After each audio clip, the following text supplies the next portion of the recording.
The following presentation is for mature audiences only. Who are you? He's a fine man. All hell is broken loose. He's a great broadcaster. He's a very powerful guy. Absolutely brilliant. Feared by men, adored by women. He's a smart boy. It's patriotic. It's no big deal. It's the end of the world. I might as well tell you now. He's a monkey. And how you doing, ladies and gentlemen, boys and girls, children of all ages? Welcome into another edition of The Wild Side with Eric Clark. I'm your host, Eric Clark, saying thank you for taking time out of your busy day to give my little video a watch and a listen. If you like it, like it. If you think other people are going to dig it, by all means, give it a share. Make sure you are subscribed to the YouTube channel and you're following me on all of the social media platforms. That way, if there's a band, song, video, something you want me to check out, hit me up with a DM or leave it in the comments below. If you are going to hit me up with a DM, please, no spamming. If you are going to leave it in the comments below, join the I Concur Army. All you have to do is read through, give it a cursory glance. If you see your suggestion has already been made, all you have to do is like that suggestion and below it, reply with I concur. That will help my old burnout resin-coated DJ brain get everything into a nice little organized list, and then I can get it into the handy-dandy notebook. Also, every Saturday, 2 o'clock, that's right, Wild Side Live. We are live streaming 2 p.m. Central Time, 2 hours of fun and frivolity, your opportunity to get me your suggestions, ask me your questions. I tell my stories from my 30-plus years in rock radio industry, job, career, whatever you want to call it. I've called it an absolute blast. I laugh every time someone even complains about what we do for a living because it's ridiculous that I get paid to do it. So I do take it seriously, but I do understand that I am blessed to do it. So I tell the stories, but I try to keep names out of things just, for privacy reasons. So every Saturday, 2 p.m., The Wild Side Live. Before we get to today's video, I want to thank Aspen Dental, Connect 200, Music to See, Gothic Jewelry, and of course, Aunt Betty's Nut Butter. Today we are back on the Nightwish list. I promise eventually I will get through Gabriel's list. I'm working on it. I'm doing my best, and I'm thanking all of you for being my Sherpas and guiding me along the way. So you guys have been great about helping me understand the history and who goes where and what is happening. So today we are taking a suggestion from Facebook, and we are checking out Nightwish live, Masters of Rock. I don't know, 2015. Okay. So 2015, Masters of Rock, last ride of the day, Nightwish. Let's check it out.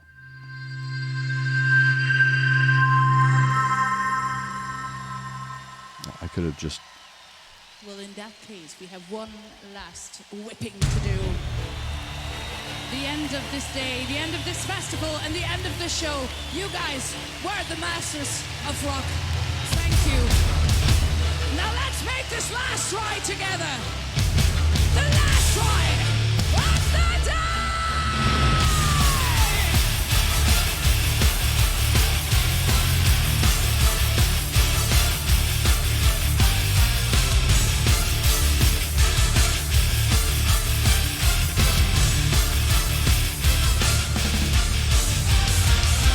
We live in every moment but this one.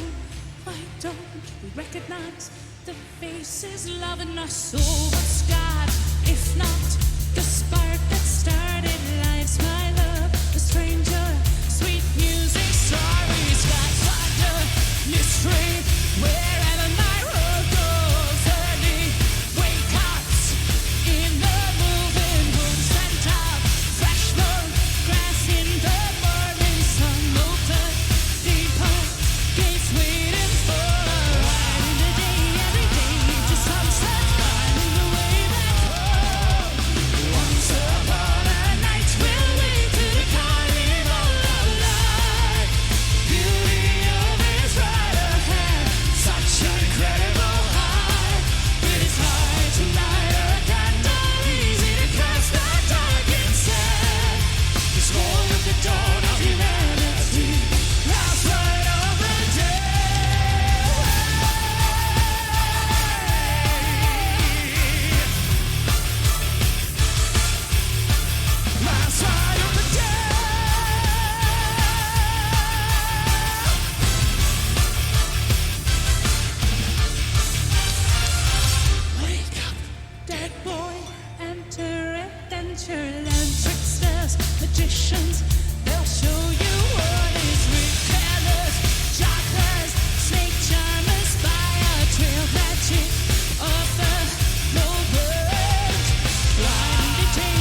That's a stupid break, man.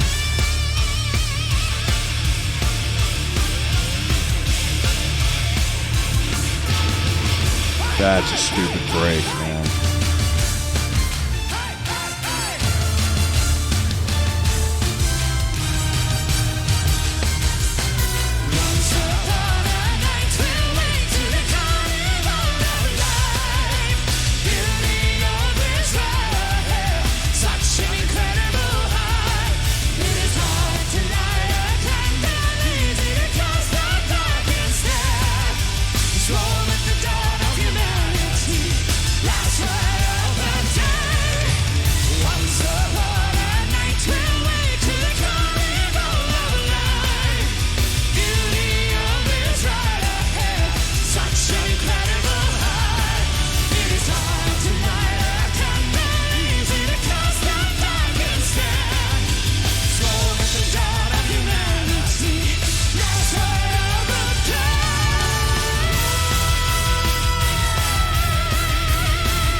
Yeah, dude.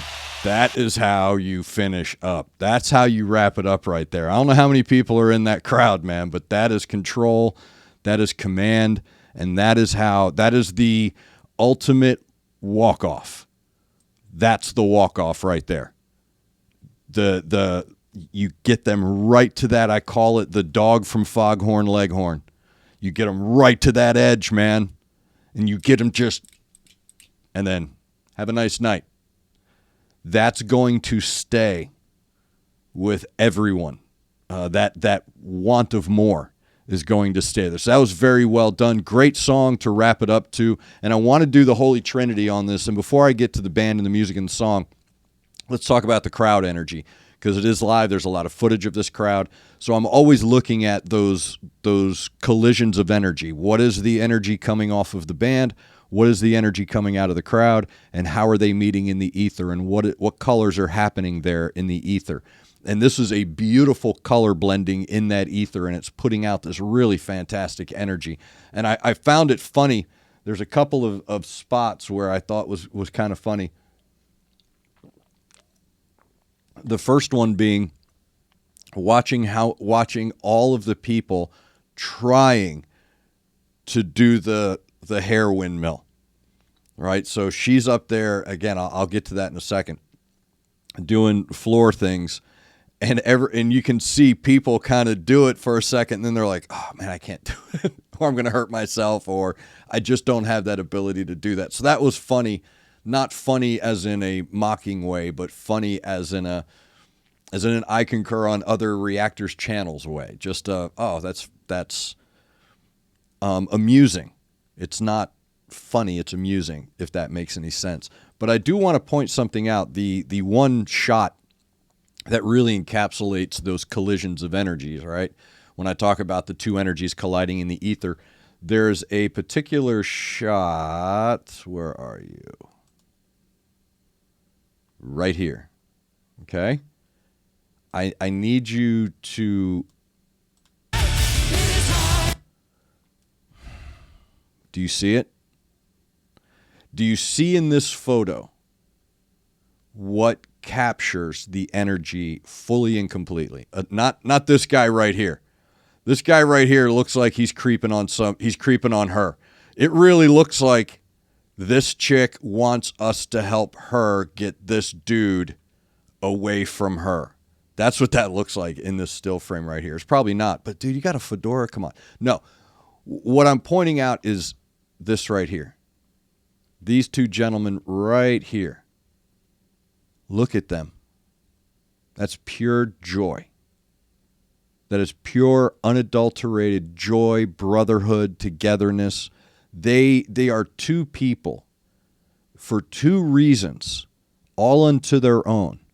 Among all of these thousands, they are two that are brought together onto the same cosmic wavelength. Dude, I don't think people really understand how deep this is. These two cats are brought together on a level they don't understand. The energies that they're sharing in this moment are lifelong. They are connected forever now with this level of love, this level of brotherhood, this level, I mean, look at them all. Look at this guy. This looks like this is the best day of his life, doesn't it? That's what I'm talking about. That's the kind of energy, not this. Not please don't get me on camera and, hey, I think that chick likes me. No, that's not what I'm talking about. I'm talking about these two guys right here. That should be a t-shirt. Look at them. That's brilliant. That's the energy I'm looking for when I'm watching a band perform live. That's the energy I'm looking for between the crowd and the band. So now let's talk about the band's command of the piece. Because Tuomas Holopainen does not write songs. He writes pieces of art. So let's talk about this piece. I wrote down lyrically his masterful command at a second language, by the way, is brilliant. The way he shapes phrases and the way that he turns a phrase within the same harmony and song structure is, again, I hope people understand what they're seeing and what they're hearing when you listen to Tuomas Holopainen. I hope you understand the level of brilliance that is coming from him, no matter how simple something may appear to be. And that song does. Right from the get-go, it sounds like a straight-ahead tune.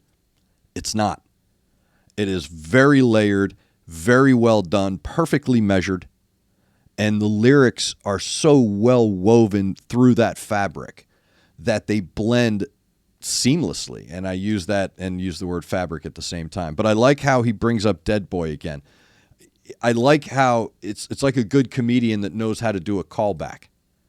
Tuomas knows how to weave a thread, not just through one thing, but threads from one to another, so that the person that he's making that connection to, that cosmic connection to, they're right there.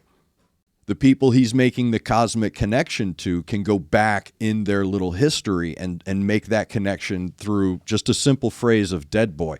So he's so good about, again, he's taking something that is so personal and he creates this universality that then connects these threads throughout the entirety of the listeners. And it's just brilliant how he does that. So I'll talk about Flor real quick. I've said it before and I will say it again. Her ability to innocently command you is so unique that she can come out with this, I'm here to tell a story. It's just flat story. I'm here to just, tell you this tale, and it's okay. Sit down and, have a beverage and let's sit around the campfire. And then suddenly you're in this maelstrom of vocal, and it goes up and it goes down, and there's constant control with her. I talk about a danger zone with singers and how sometimes a singer will stress their instrument to the point where your ear rattles from it. It'll make your ear rattle, and it'll do it to a speaker if you have it in a car, kind of a thing. She never has that. And I know that this is 2015, 8 years ago, but her command of the moment, of her role, that's really what I mean, because in this band, in Nightwish, there's no real, there's a front person, there's front people, but the brilliance of this band is the humility within the band to understand that we're working this piece of music and I have my place and I'm going to stay in my place. I'm going to push it. It's the dog from Foghorn Leghorn. I'm definitely going to do that, but I'm going to stay within what I'm asked to do, and I'm going to do it better than anybody else is going to do it. And that's what Flor Jonsson brings to the table. She is able to capture every emotion within this track, all within a slight change of her vocal, whether it's closing the throat a little bit to create that that guttural sound, or if it's pushing air through lightly through the nose to create more of a softer, welcoming embrace of a vocal, she is capable of going from one to the other without any drops. I always talk about her vocals being wide and thick, and from beginning to end. She doesn't ramp and she doesn't drop. Live. And that's what really makes her stand out, in my opinion, is that live, she is clear. You know, there's sharpness, meaning clarity, but there's no sharpness to the notes, to the sound that she creates with her instrument. And it's absolutely brilliant. And Marco, you know, again, I will always say it, the dude is metal. He's metal. And on top of that, just when I say that, I mean his disposition, the attitude, the image that you create in your head if you'd never seen him before. If you had never seen Marco before and you hear him sing, you're going to be close, right? Like whatever you imagine is probably going to be closer than you could ever possibly think with anyone else, because he just creates this perfect imagery in your head of that tone. Like his tone has a very distinct sound to it. And I've said this about him before, how he has vocal chicanery, because your brain is trained to hear certain things in a certain way. So when you hear people sing traditionally, they have a certain ebb and flow with their vocals. And what Marco does that's very unique, and I haven't heard too many people do it, maybe Dwight Yoakam, but what's very unique about him is that when you expect him to go in one direction with a note, he'll go somewhere else with it. And what makes it so good is that it never collides, meaning it never is out of place in the sound. So when he makes that change, that is different to what you're expecting to hear. So it's breaking from your auditory traditional norm. It's so well done, and it's so seamless and naturally sounding that it doesn't collide with what's going on in your brain. So that's why you're accepting that change. And you may not even know it happens. That's how smooth and well it's done. Now I want to talk about Empu. I can never, ever, ever, ever, ever, ever, ever stress how good this guy is. How perfect his tone is. It's something that when I talk to people about tone, they think I'm talking about like a tone. No, it's not what I'm talking about. I'm talking about the colors that fire in my head when he strikes a note, when he strikes a chord, when he hits a solo. There's a certain depth. There's a depth to his tone that is singular to him. And it doesn't matter what you're asking him to play. It doesn't matter if you're asking Empu to play 80s thrash, 70s blues prog, 80s metal prog, 2000 symphonic metal, whatever. I bet you could ask that guy to play a bluegrass song and he would be fine with it. And it would be a perfect tone. It has as much to do with what he's hearing in his head and how he's executing that. That's really what this is. He's hearing a certain tone in his head, just like all artists do. You see a certain, when I'm writing a joke, I have a certain thing. When I'm creating something in radio, I've already built it, and I have a certain sound. I have a certain thing I want to hear when I'm putting this together. He has a certain, when he's given a task, he says, okay, here's the tone I want to create. So he's hearing it in his head, and he's able to get this through with depth. So you actually feel the connection that he has to the piece that he's playing through his natural tone. Again, this whole band is natural. They are a natural group of people. Everything they're doing is second nature to them, and it comes through in that sound. And that solo, man, I mean, what did I write down? It's like Empu is a DeLorean of guitar players because he takes you on his timeline of influence.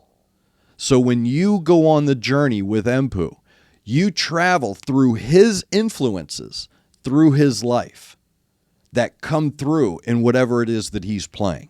So it's the DeLorean of guitar players, because as soon as he starts playing, you're buckling up. All right, Marty, where are we going now? And he creates this familiar tone, but it's his. So yeah, it does sound like an era. It does sound like a specific sound, but it's his, and it's unique. And I think what's overlooked in this track, maybe by some people, not by me, of course, and I kind of had to really, I had to shut a couple of things out to really focus on it. So Kai's playing a very complicated drum here, but it doesn't sound that way. It sounds very forward and moving. The forward momentum of this song is very adamant. It's very obvious. It's taking you somewhere. And I said, what a perfect break. It was a perfect breakdown. That was a perfect breakdown because it never lost momentum. And that's important. It never lost, even though it changed time and even though it broke down into a different feel, the song never changed momentum. And that's the subtleties of Kai. And even when the song is moving at a rapid pace, even when you feel like the song is frenetic, behind all of it, you're hearing these really cool cymbal plays. You're hearing a really cool couple of taps over here. It's these nice little subtleties that he's putting together while still beating the ever-loving daylights out of your chest cavity. And meanwhile, all of it, and I'm watching him, Tuomas is off to the side, taking those keys and blending all of it perfectly together with this incredible balance of tone and harmony. So Floor and Marco are just nailing this metal harmony. Again, to harmonize in metal is a very difficult thing. And they do it, like I said, man, it's like, oh, okay. It's no big deal to them because it's second nature. It's a natural thing for them. And Tuomas is so good at understanding that and saying, here's where everything goes. Now let's try it this way. And then it comes through in this perfect layer cake of metal. And watching him play, it's one of the things that I enjoy about Tuomas when I see him live is that you see him work. Right? He's playing and he's having a great time and everybody's enjoying themselves. And the energy from the band, and this goes to that last part of that Holy Trinity, the energy of that band is just absolutely incredible, isn't it? It's a very bright, airy springtime, very pink and green and blue colors that they create. Just their energy together on stage. But I do notice though that within all of that, you see Tuomas is working. He works that keyboard and he works that instrument. And it's really something special to watch them play together. So thank you very much for that suggestion. Again, that is Nightwish Last Ride of the Day, Masters of Rock, right? Masters of Rock 2015. So again, fill me in down below with everything I missed, everything I didn't get wrong or didn't get right. Sorry. I'm usually wrong, not right. So fill me in down below. Let me know everything that's going on. Again, if you have a suggestion, hit me up with a DM. You can leave it in the comments or make sure you're tuned in Saturday, 2 p.m. Central Time for the Wild Side Live. It's 2 hours of a live stream, your chance to sit down, ask me questions, and get me your suggestions. The Wild Side is brought to you by Aspen Dental Connect 200 Music to See Gothic Jewelry, and of course, Aunt Betty's Nut Butter. Make sure you're looking out for each other. Make sure you're looking out for your neighbor. Try to do at least one good thing a day. I am Eric Clark, and this has been The Wild Side.